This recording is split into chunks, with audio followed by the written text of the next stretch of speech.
safar atau kita melakukan perjalanan jauh, di dalamnya kita akan mendapati kesulitan dan akan meninggalkan orang-orang yang kita cintai.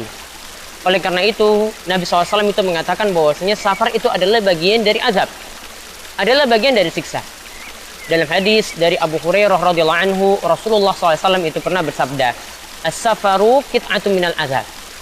Safar itu adalah bagian dari siksa. Yamna'u ahadakum ya ta'amahu wa syarabahu wa naumahu.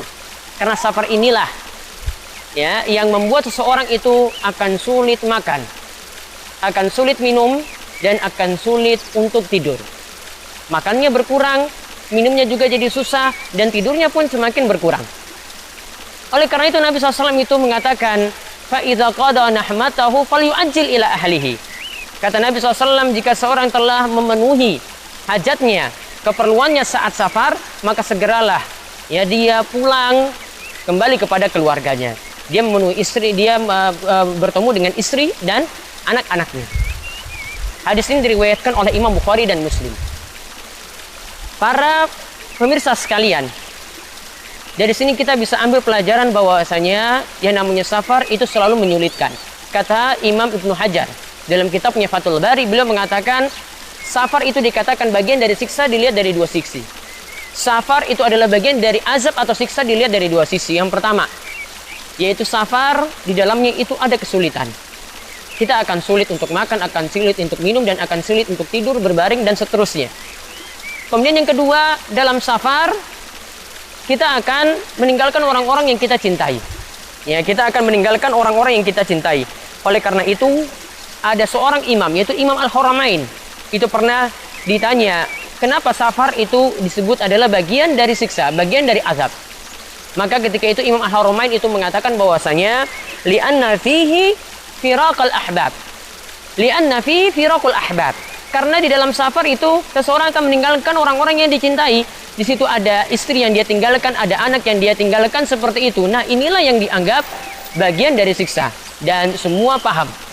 Kalau dia sudah berkeluarga, dia meninggalkan anak dan istri sementara waktu saja, dia jadi tidak betah, jadi merasa sulit, ya, rasa kangen, rasa rindunya itu pun akan muncul ketika itu. Berbeda kalau dia tetap berada di samping, ya, keluarganya tatkala itu.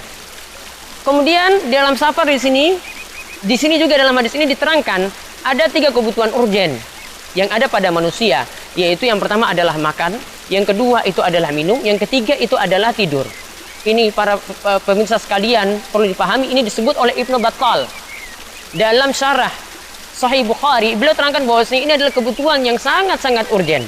Ya, oleh karena itu, ya, kalau seorang itu mendapatkan nikmat ini, Allah memberi kemudahan untuk mendapatkan nikmat tersebut begitu mudahnya, maka dia harus bersyukur kepada Allah Subhanahu wa taala. Dan orang yang pandai bersyukur itulah yang akan terus ditambahkan nikmat. La in syakartum la azidannakum. Seandainya kalian itu mau bersyukur, maka Allah akan terus menambahkan nikmat bagi kalian. Intinya, safar itu begitu menyulitkan, maka kita tatkala kita bersafar hendaklah banyak memohon kepada Allah Subhanahu wa taala. Oleh karena itu, di antara isi doa safar yang kita panjatkan adalah kita di dalamnya itu berdoa, Allahumma hawwin alina safarana hadza watwi anna bu'dahu. Ya Allah, permudahkanlah safar kami ini dan dekatkanlah jarak yang jauh tersebut.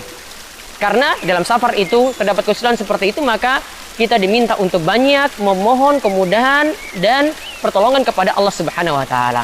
Maka kalau kita mengetahui demikian, safar itu begitu sulit, maka rasa tawakal kita itu hendaklah kita pasrahkan, kita serahkan semua pada Allah Subhanahu wa taala, dan setiap orang yang bertawakal pada Allah, dialah yang nanti akan dimudahkan dalam berbagai macam urusan. Demikian para pemirsa, mudah-mudahan safar kita selalu menjadi safar yang penuh berkah dan penuh kemudahan dari Allah Subhanahu wa taala. Wabillahi taufik, wassalamualaikum warahmatullahi wabarakatuh.